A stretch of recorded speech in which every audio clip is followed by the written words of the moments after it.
Hello, everyone. Thank you so much for joining me for another episode of the More Than You See podcast, where I have meaningful conversations with creatives about their mental health journeys. Please note, I am not a licensed practitioner or therapist, but an actor and a filmmaker who is deeply interested in sharing my own struggles and exploring the mental health of others. My hope is that these conversations bring you some joy, some personal understanding, and some tools so that you can build your own mental health toolbox. Hi everyone, welcome back to another interview episode with a creative. I'm very excited to jump into that. But if you are watching this on YouTube and not just listening to this, you'll actually see that I have a new companion on my lap. So you should go and check out the YouTube video. That way you can see my new puppy. I've got this adorable little terrier mix on my lap. Her name is Junie. And we have been fostering her to adopt this week, and I just signed the papers this morning that she is officially ours. I mean, I just have to say really quick, the immense amount of joy and release of stress and anxiety that I have felt in the past week having a dog in my house again has been so immense, and I feel so blessed and privileged to be able to have a emotional animal that does provide me so much comfort. And it's been a long year since I lost Finn, and I'm very excited to welcome Junie to the family. So go and check that out on YouTube. And then for everyone else, let's actually jump into the episode. So today I have Cameron Mitchell on the podcast. He is someone who actually is a filmmaker who has a movie that has just released called This Sucks. And the reason why I wanted to have him on the podcast is because This Sucks is a dark comedy about a woman who is being followed by the physical manifestation of her depression. And it is a comedy. It's really well done. I wanted to talk with him about it because it's such a personal story. You can tell that everything about the story has come from his own personal experience. And I have such admiration for people who do that. And so I really wanted to have this conversation so that if you are someone who enjoys watching things about mental health, again, it is a dark comedy and it really does look very funny. Or if you're someone who has been thinking about exploring your own mental health in some kind of art space, maybe this will give you the inspiration that you need in order to create your own art and explore your own mental health in some kind of multimedia space. I am so excited to welcome Cameron Mitchell, who again was the writer, director, and producer of this incredible film, This Sucks. Thanks so much for being here, Cameron. I'm really excited to have you. Thank you for having me. I'm excited to be here. For sure. And how are you doing today? I'm doing great. It's been kind of a fun weekend. I went to the Ren Fair on Saturday, and then yesterday I did nothing because I Nice. was very tired. Good. And it's not often that I get to do just nothing, so that was kind of a nice way to spend a Sunday. That's good. Good recharge. I don't know if you've ever listened to the podcast before, but I always ask people, and it's so funny because I actually had a family member of my partner who was like, I can't believe you ask people this question. Why don't you just take them at face value? And I'm like, oh, this podcast is not for you because I like to dig in deep with people. Let's do it. So do you, you said that you're doing great, and I totally believe that if that's actually how you're doing. But is there anything else you want to share? Like how's your mental state? How's your heart? How are you doing today? Check in with yourself. Oh, well, I actually have listened to a couple of your episodes. Oh, great. Thank So you. I've heard a little bit. Yeah, But yeah, I mean, today I'm actually doing okay. Some days are better than others, but right now I'm in a pretty good space. for sure. I'm mostly just, I'm not at work right now because I have a day job that takes up a lot of my time, and that's very, very stressful. Hmm. And it's a very stressful job, but I'm not there today. I'm just kind of hanging out. I'm talking to you. I've got delicious iced coffee. I mean, what more could you ask for? That's great. So right now my mental state is not too terrible. That's awesome. Well, I want to, a lot of times I start with people's background and I talk about mental health and all that kind of stuff. But instead with you, I actually want to jump straight into your project, which is Okay. why we're talking, because it directly discusses mental health. And I think from there, we'll be able to kind of go in reverse and unpack your Okay. history and all of that kind of stuff. So, would you like to introduce your project, This Sucks? Yeah, absolutely. It is a dark comedy about depression. It's called This Sucks. And usually that gets, whenever we had people being like, "Well, are you sure you want that to be the title?" And I was like, "Yes, it's going to make people laugh," and it does. Yeah, So it's a dark comedy about depression. The main character, Jess, she is depressed. It takes place in Christmas of 2020, which for a lot of us was a very depressing time. for sure. And it is a comedy, but it definitely deals with some serious things like mental health because Yeah, it's something that I have dealt with my entire life. And so I wanted to kind of reflect that in the movie because movies are a very personal experience. So it's out now. It dropped last month on Tubi, so you can stream it for free. amazing. It's been a lot of fun. It's been a fun road to get here. Yeah, for sure. And so, did you write the project? You produced the project. Did you also write it? I wrote and directed and produced it. Yeah, I wear a lot of hats. I mean, I understand. That's how I am as well. As someone who wears a lot of hats yourself, I figured you would. Yeah. Yeah, absolutely. And so, was this a project, early on in the season, I had a friend who had a play, a one-woman show that she did about suicide and Joan of Arc. And I actually saw it again last night, and it was so spectacular to see. And it just reminded me how incredible it is for people to share their own experiences in art and how much it resonates with others. And so I'm curious, what was the impetus for deciding to share this? Is this the first project that you've done that kind of has dove into your mental health? Let's start there. Those two questions. Yeah, I think probably to an extent, this is my first feature. It's not the first feature I produced, but it is the first feature I've written and directed. But I've done shorts, I've written tons of things over the years because I've been writing my whole life. For So I sure. think a lot of it, in some smaller ways, maybe bigger ways, does reflect my mental health, my mental state, the struggles I've had with that. But this one is definitely the one that's like, this is the depression movie. This is the movie Cameron wrote about what it's like to be depressed. And it kind of started as so in 2020, I got very, very sick. Hmm. Like April or March and April of that year, I was just in bed. I had COVID. I couldn't move.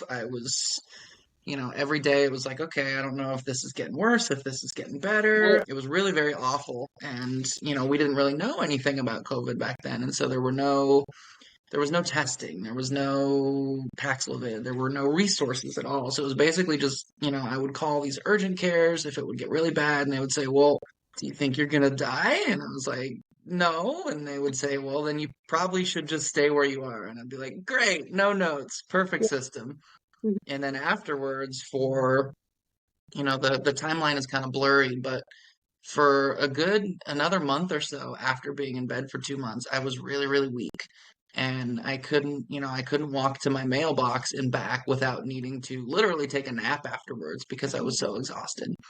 And so I would start building myself up going on these like, increasingly longer walks just in my neighborhood. Like they weren't long walks at all. Now I go out and it takes me 5 minutes. But, at the time it was like, well, I don't know if I'm ever gonna recover from this. I don't know Yeah. like what this is going to look like. And in a lot of ways I haven't. My memory is not it was never great, but now it's particularly not great, Hmm. especially short term. I'll say, "Oh, I have to do this thing," and then I'll look away for half a second. And by the time that half a second is gone, I've forgotten. And thankfully, I don't have a lot of physical issues necessarily. I do get, I have to be very careful if I'm exercising or working out or doing anything like particularly strenuous because if I overdo it, I do have what I guess is very similar to an asthma attack. Hmm. So I have to be very careful with that, especially if I'm, moving heavy things or things. But And is anyway, so this that is was part of not this is not something that you experienced pre-COVID? nope. And so that was a thing. And then at the same time, I started going out and protesting. And I got very Mm. involved in that movement in 2020, 2021. And for a long section of time, I was out every single day. I was protesting, I was at the demonstrations, I was doing other things, but I got very involved in that movement. And it was really kind of I had been very politically apathetic for a very long time, and that sort of got me back invested in, trying to make change in the world, trying to do For better sure. things. And so a lot of what happened with This Sucks was based on that. A lot of what the main character Jess has experienced prior to the start of the film was what I experienced. She had COVID. She was very sick. She was very involved in that activist movement with the protests. And so a lot of that was like based on what I had dealt with. But at the same time, it's not, it takes place at Christmas 2020, but it's not necessarily like a COVID movie. A Mm, lot of it is just sort of the very basic, she is just depressed and she doesn't necessarily know why. There's not necessarily a specific reason or trigger or instigator for it. She's just not feeling it and she's stuck in bed, and we have the demon that follows her around is the physical manifestation of her depression. for sure. And so he pops up when, certain things happen in the film, like her, I have a great relationship with my mom. Jess does not. And Hmm. so early on in the film, there's a scene where her mom is calling her, and as soon as she answers, the demon kind of rises up in the back of the Yeah. frame. And there's a scene where she wakes up and she wants to, because she's a makeup artist and an influencer, and she keeps trying to make these new makeup tutorial videos, but she just can't bring herself to. And so there's Hmm. a scene where she wakes up and she's kind of just like doom scrolling news on her phone, and we slowly pull back and the demon's just sitting on her. And Right. he's like, "Good afternoon. You Hmm. could get up and do something today, but it's already 2 o'clock, so why don't you just keep scrolling?" Right. And so there's a lot of those, visual metaphors of him being over her shoulder or him being behind her or him kind of like looming over her in the frame because that's what depression does. For sure. And so it deals with a lot of very big topical political things, but it's also, it's a movie about what it's like to be depressed Hmm. and to have friends and family around you who want to help, but you don't want to let them, and to have interests that you want to pursue, but just maybe not right now, and how just tired and empty you can feel because of that. Does it end on a positive note? It does, yeah. I was gonna say because It that's does. the check mark of a comedy, right? Like Hmm. the movie can be super depressing the whole time, and as long as it has a happy ending, then it gets like Yeah, classified and I as swear, a it's a comedy too. Like we get into serious parts, but there's a for sure. lot of joking and a lot of laughter throughout. Like I swear it's a comedy. When I describe it, No, it sounds like this most serious slog of a movie, but no, it's people like it. People think it it's is. funny. Well, and I watched the trailer. I haven't had a chance to see the movie yet, but I watched the trailer and it really is funny and it's really well Thank done. you, Like you thank should you, be, very proud of what you've created. thank you. And just the production quality, like everything is really good, and it's one of those films where you're like, man, if if there was a big studio or a big production company behind this, it would have such a big impact and such a big reach. And that's Oh, why I was thank you very so, much. so excited to chat with you, because I think that my audience, like the More Than You See community, like this film is perfect for them, because it is one of those films where it's like it's giving physical manifestation of what, so many of us feel, but making it into like adding some humor to it, which is so needed. And it just kind of reminds us that that life is also just a series of like unfortunate events. And of course, if you like listen to, I just have Tony Robbins in my head, because I have a marketing company, and one of my clients, we work with Tony Robbins a lot. And so I just had Oh, Tony okay, Robbins in my that's head cool. going, it's not what happens to you in life. It's like how you take what happens and turn it around or whatever, which I mean, Okay. you know, but I think that when you're in a state of sadness and a state of depression, it really does feel like life is out to get you. And I think Mm-hmm. that is where this demon is so perfect, because it's like everything just seems to be getting worse. And so of course, your demon is also just like Yeah. ugly and menacing and sitting on you all of the time. Like that completely makes sense. Yeah. And Um, he's always present. Even if he's not particularly active in a scene, for sure. you can kind of see him sitting there, hanging out. Yep. and he Yeah. has these little interjection comments and things like that. And later on in the movie, we do meet there are other demons. Other characters have their own demons.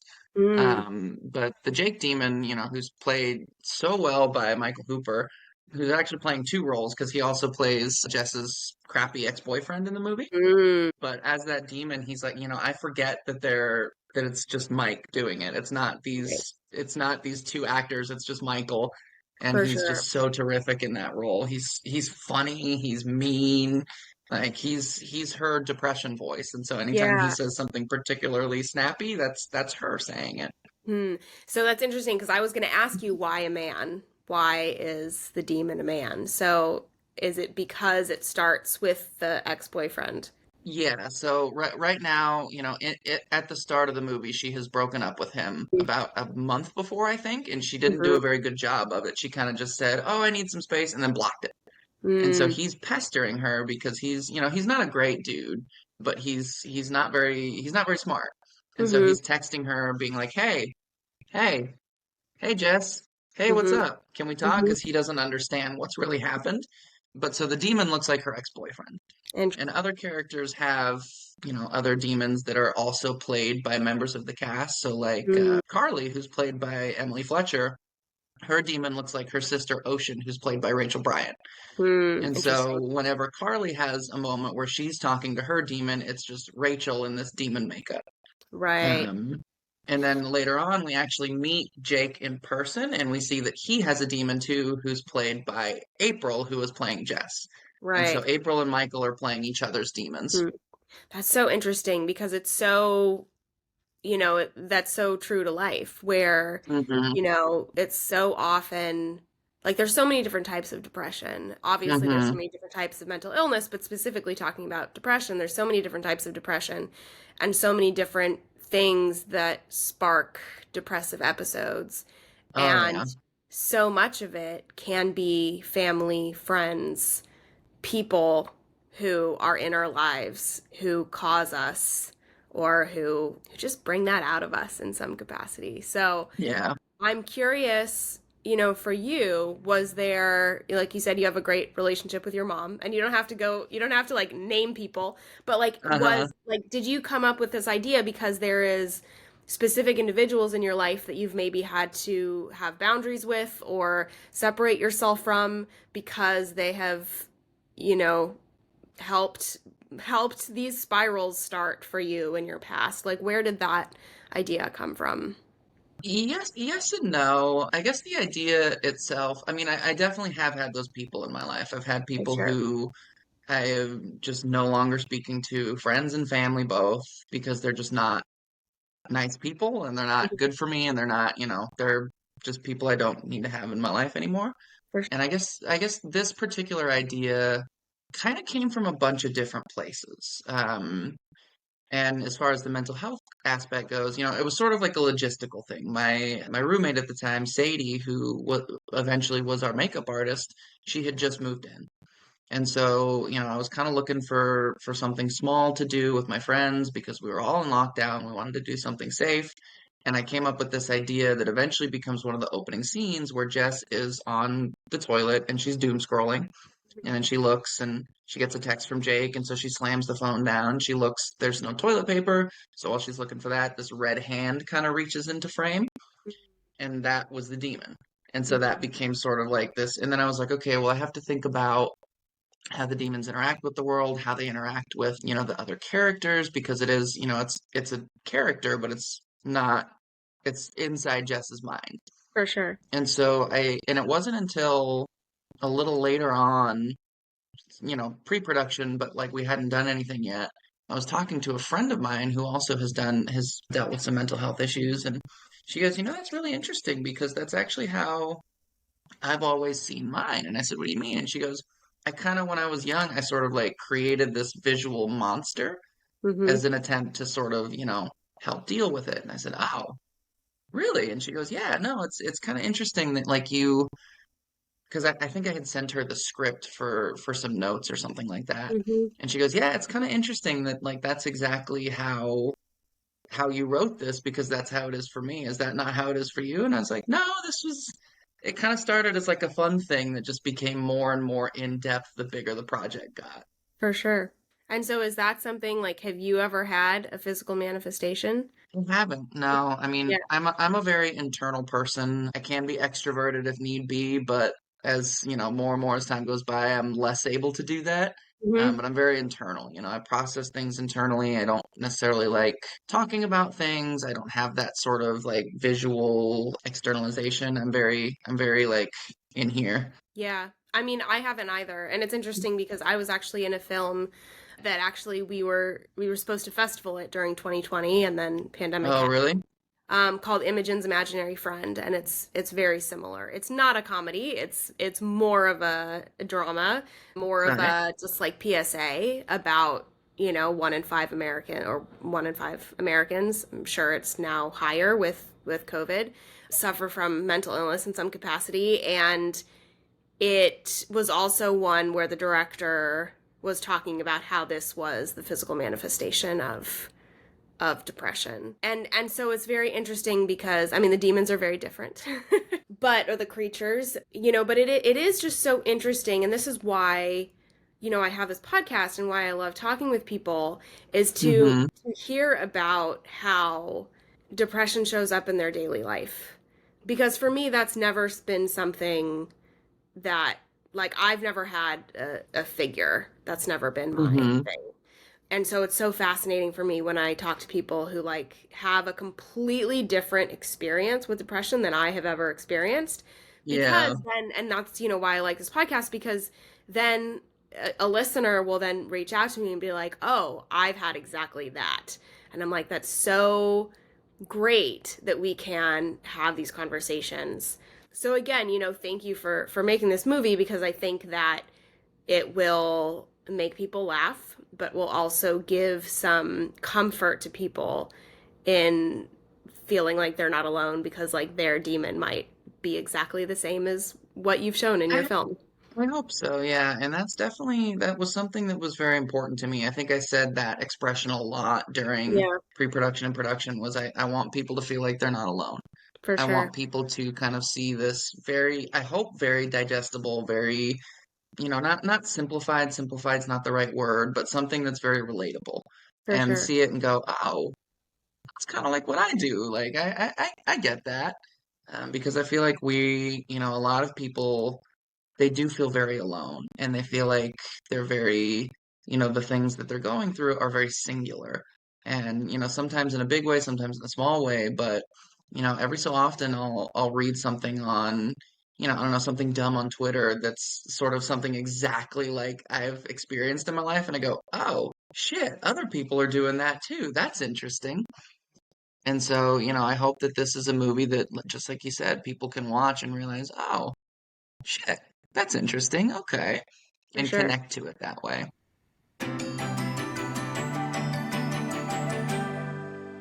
All right. So we're going to take a brief pause from our episode and go into some rapid fire questions. What is your go-to comfort food?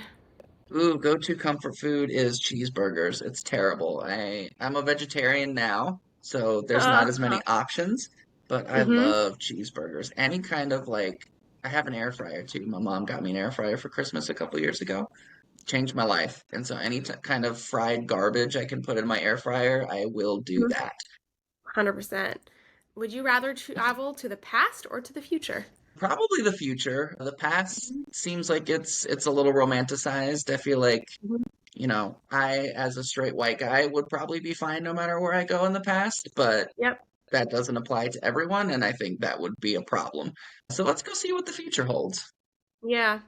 And final question, what is the last thing you Google searched?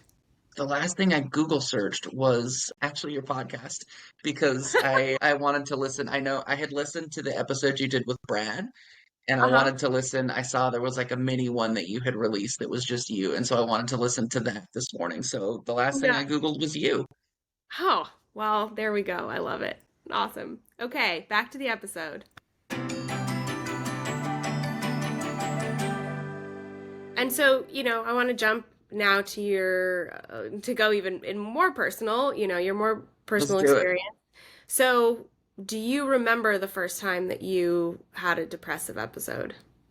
Not the first time specifically, and I probably had I didn't have a great childhood. My Mm-hmm. dad was very abusive, shitty, violent, Hmm. mean, angry, things like that. My mom, great. Dad, Hmm. not so much. So I probably had a lot of that, when I was young that I don't necessarily remember because there's just a Hmm. lot of like trauma going on there. Yeah. But, fast forward, he was out of the picture for a long time, and it was in my sophomore year of high school when I kind of just stopped going to school. I didn't want to get out of bed in the morning. It was very much like the scene where the demon's sitting on Jess and she just can't get up because he's so heavy. That was me. I was just laying in bed. I don't remember if I had a smartphone back then, but I wasn't, I was just sort of very, very zoned out, not having it, wasn't going to school. I was fighting with my mom a lot because she didn't really know like what to do. She just didn't fully understand what was happening, I think, and I didn't either. But there was just a lot of that. And I ended up graduating, it was fine, but I did basically skip my entire junior year of high school. I just didn't go. And part of that is, I grew up in Alaska, which is a really terrible place to grow up. I don't recommend Mm. everyone should go visit it, but no one should grow up there. And, there were a lot of different smaller things I think that kind of went into that. I was a very creative person and no one there, I had terrific friends, but no one there really understood that. It was kind of embarrassing for me. Like it was just one of those things that I didn't really have an outlet for. And so it was just this thing that I wanted to do that I couldn't really do. What was the biggest commerce in your town growing up? Like, is it a mining town? Like, what? No, I mean, I grew up in Anchorage, which is Oh, it's a okay. small city. Yeah, so it's probably I think oh God, I don't remember how many people live there. I think probably like 700,000 people live there Hmm. now, Yeah. Yeah. something like that. So it's, and especially since I left just over 10 years ago, like it's developing a lot. So it is a Yeah. good sized town. It's just very far away from everything. Yeah. And so what was the worst part about growing up in Alaska? And the best? Let's have a The positive in best there The too. best, I mean, it's beautiful. It's absolutely gorgeous. Yeah. And, I'm still spoiled for nature and hiking and things like that because anywhere you go, whether you're in town, just outside of town, tripping around, it's beautiful. It's otherworldly. Like there really is nothing that compares to being there. For sure. And my mom is great, my grandpa's great, my brother's great. I have great relationships with all of them, and my stepdad and his kids who are now in the picture. Hmm. And I don't talk to I have some very good friends there that I don't really talk to very much anymore. But back in high school, they were kind of like a rock for me. And so there were definitely good parts to it. It just when you grow up and you feel like you don't fit and you're so far away from everything else that it feels very impossible to go somewhere where you do fit. For sure. It's really hard, especially Yeah. when you're a kid and you don't really know, what any of this is. You're Yep. just kind of figuring it out for yourself. And so what did you do as a kid in order to like how did that end for you as far as like that sophomore year where you didn't want to go to school and you couldn't get out of bed? So I was put in this like homeschool something. I forget what the program was called. And I did some random whatever for credits. And I basically my second half of senior year, I was like, okay, well, I guess I'll go graduate with my friends. And I could have graduated somehow, despite all of this. I somehow was even able to graduate early, Mhm. but I decided, man, I want to do it with my friends because I mean, school and I have never gotten along. I think it's great for some people, but not necessarily for everyone. Yeah. And I was one of those people. And so I did graduate with my friends, but other than that, it was not for me. Okay, you said this is your first feature, but you've done other projects. Have your other projects been related to mental health stuff, or what's your main genre that you like? Ooh, I love horror. I really want to Mm, make the next film I want to make is a horror movie. I think anyone who okay. knows me is surprised that this sucks wasn't horror. Uh-huh. Um, And we kind of tease it a little bit in the beginning, and then there's some imagery with the demons and things like that, just because I love horror so much. But yeah, a lot of my shorter stuff, it doesn't necessarily, it's not about mental health, but it definitely features things like that. For sure. There's a character who is in one of my earlier short films. She's kind of ostracized by her family because she has these powers basically, but they don't think she does. And so they think that she's mentally ill. And so there's things like that that just sort of like touch in smaller ways, but it wasn't really until I talk a lot about social issues in the movies that I want to make. I'm very, especially since, getting involved in the activist world, like I'm very focused on kind of these big picture, grand scheme kind of things. But then mental health is a part of that. You can't really do anything on a global scale without addressing a local scale, without addressing a personal scale. Everything ties into everything. It's all very cyclical. Well, and I think that it's so valuable to have characters in stories that are suffering from real world issues like mental illness or something else that's a challenge for them, and exploring that in a film is, just as powerful sometimes than, or if not more powerful than a film about something specific. I'm I like a agree with huge, that. Yeah. yeah, I'm a huge proponent of like filmmaking, like teach people, or like medicine in the peanut butter kind of thing. Like, Hmm. and that's what I think actually like horror films do so well. I'm not a big like horror film consumer, but I really appreciate what they can do in that Hmm. they can bring people in and teach them a lesson about something, and people don't realize that they're learning about Yeah. something.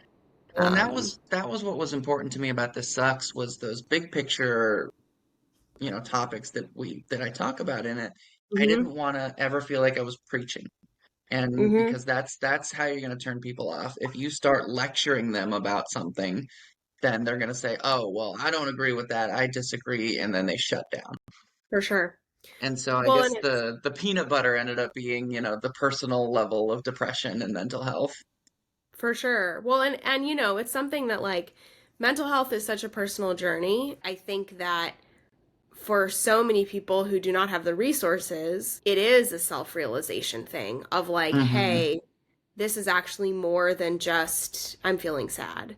And that's actually my episode that's going to air after yours is actually about a New York Times article that recently dropped that's specifically about that Okay. how there's such a epidemic now of depression and mental health being such a hot button issue, which is so ironic because when I started the podcast and started this platform, I mean, only, gosh, 5 years ago, like not that long ago, mental Yeah. health was not as big as, like, mental health was not hot the way that it is Yeah. now.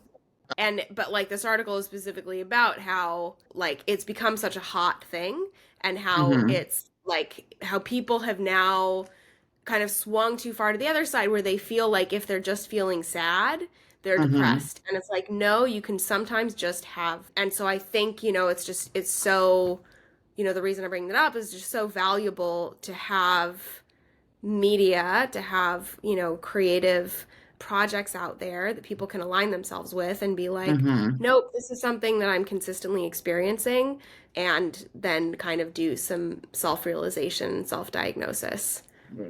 And I'm glad you mentioned that too, because I don't, I don't have these extensive depressive episodes as often anymore, but I do experience them every so often, Mm-hmm. including in the immediate couple weeks leading up to production of This Sucks, which was I'm very sure. difficult.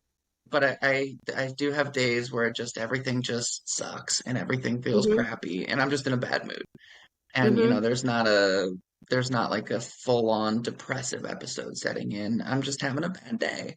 And those For sure. happen, and maybe they kind of like toe into the bigger issues, but there's definitely a difference between them, and For I've sure. noticed that as well. Yeah. What do you do for yourself in order to help yourself through those days? It depends, honestly. If I'm just having a bad day, sometimes I just clock out, go to bed, tell myself tomorrow's going to be better.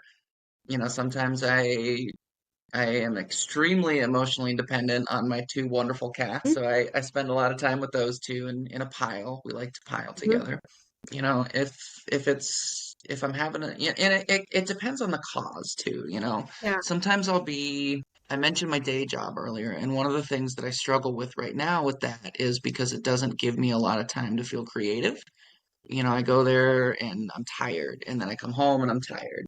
And that can really affect my mood, if I haven't written in a long time, or if I haven't done anything that feels, the whole reason I came to LA is to make movies and tell stories. And so if I go a really long time without doing that, I start to get, kind of depressed and not in mhm. the best spirits.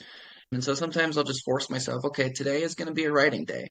I'm Yep, gonna wake up, I'm gonna make a bunch of coffee, I'm gonna sit, I'm gonna write, even if it's not the project I want to work on, I'm gonna do something that is a creative expression. for sure. Sometimes I need to just make myself go outside and walk around.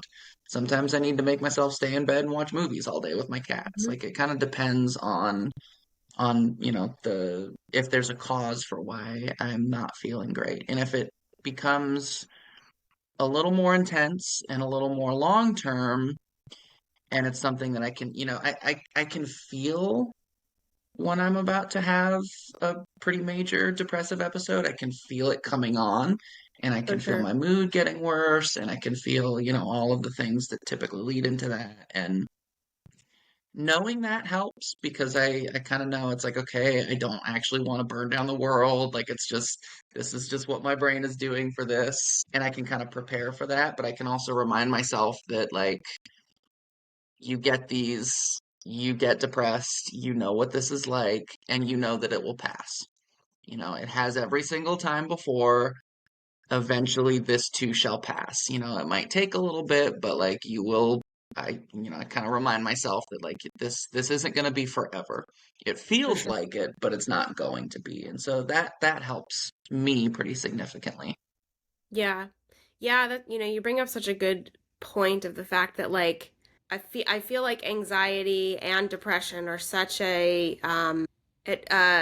reminder for ourselves that we're potentially not taking care of ourselves in the best way. Mm, That's obviously not always the case at all, but I yeah. do find that sometimes when I'm feeling particularly low, I'm like, okay, what have I been neglecting in my life? Hmm. Um, and then it's a good reminder of like, oh, this is something I need to pay a little more attention to.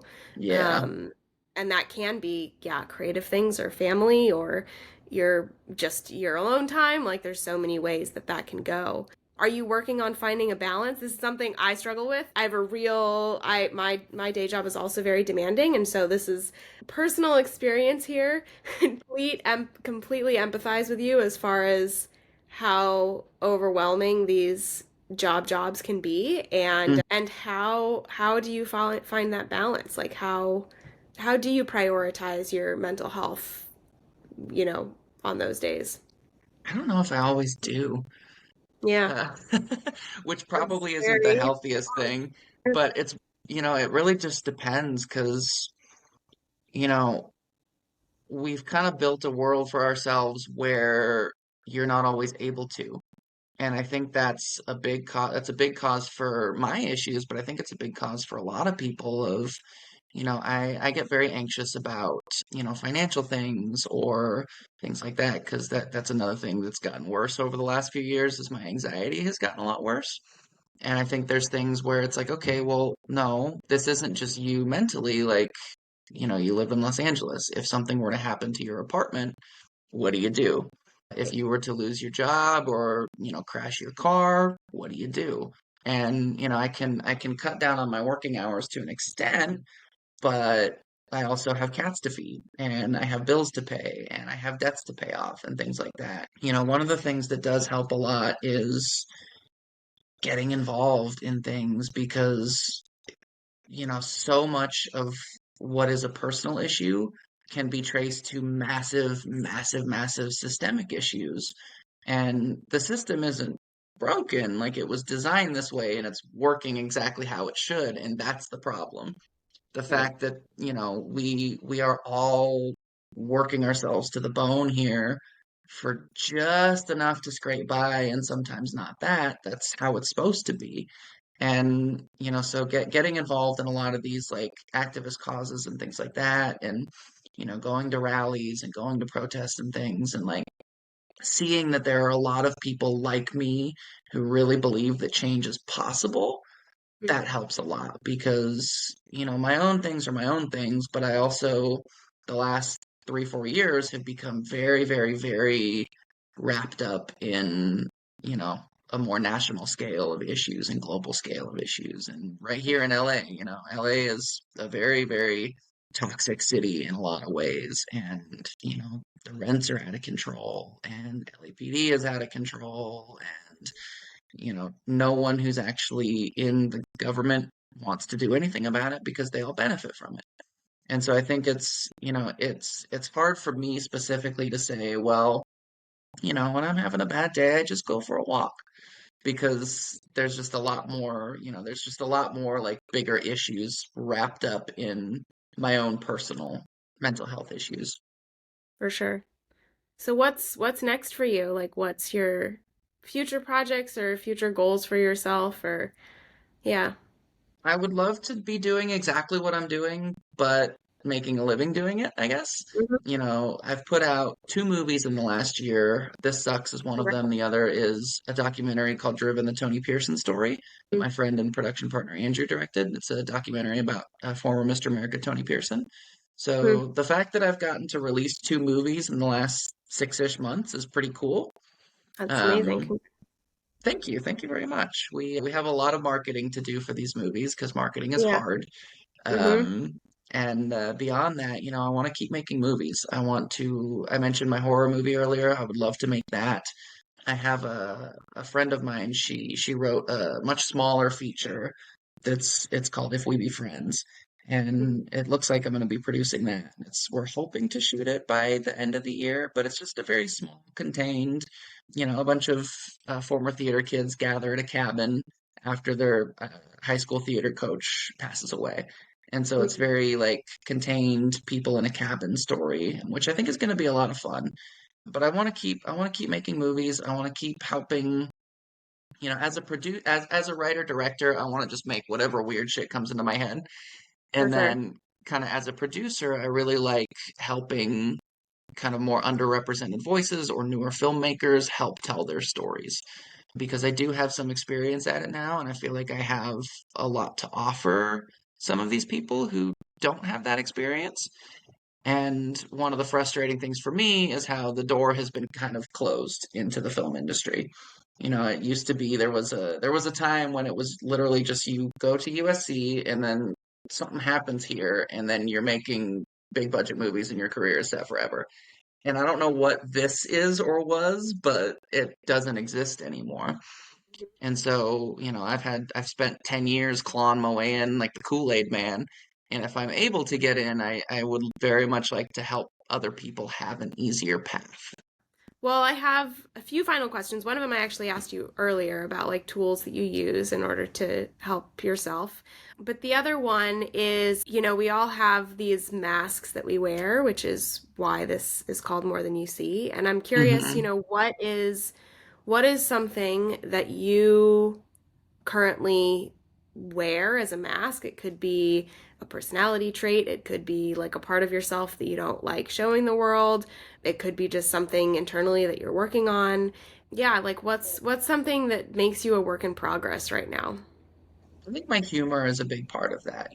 I do Mm. have my sense of humor is very deeply ingrained in who I am. And it's funny, I was actually just talking about this with my mom yesterday. There's a very clear link from her dad, my grandfather, to her, to Mm-hmm. me, in terms of just the way we use humor to process things.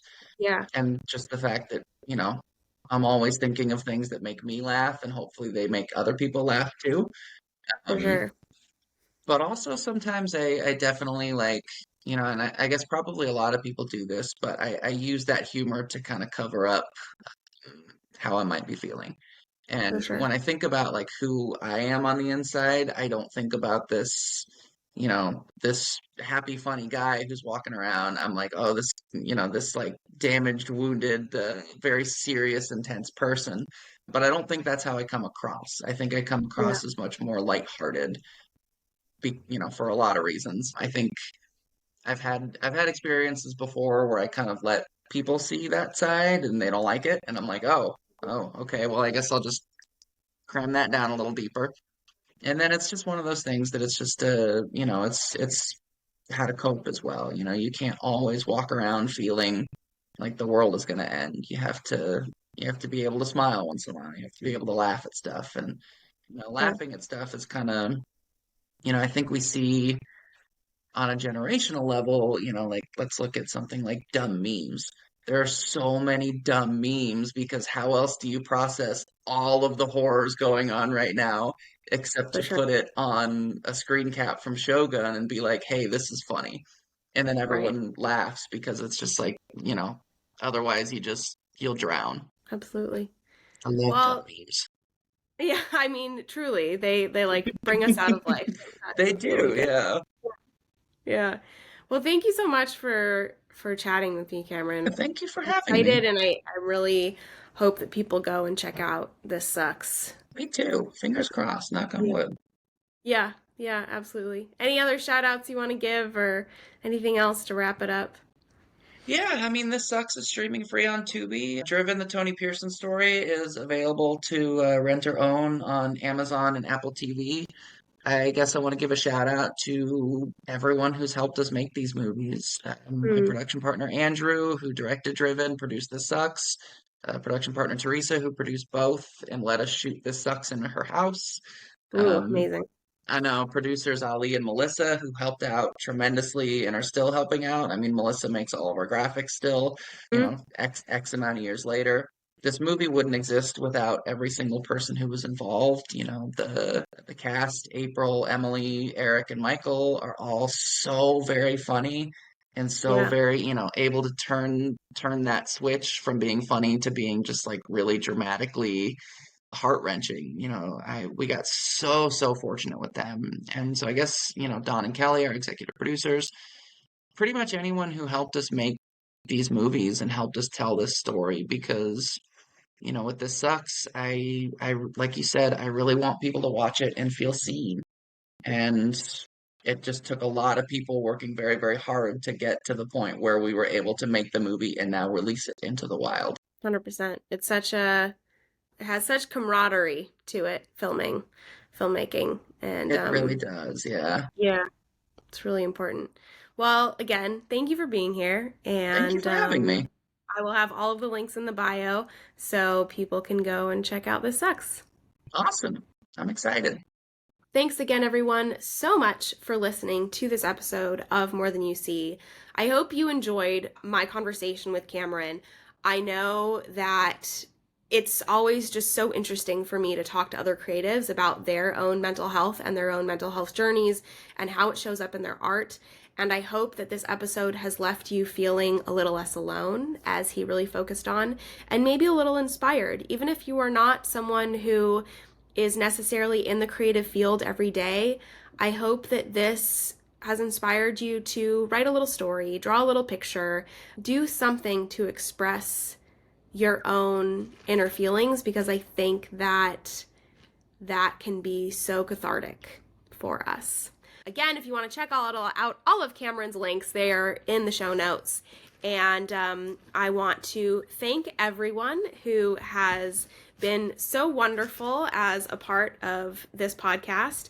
I'm laughing because Junie is in my lap and doing little, just like roly-polies. I want to welcome Junie to the family as a now mandatory More Than You See listener, because she is going to be with me for all future interviews.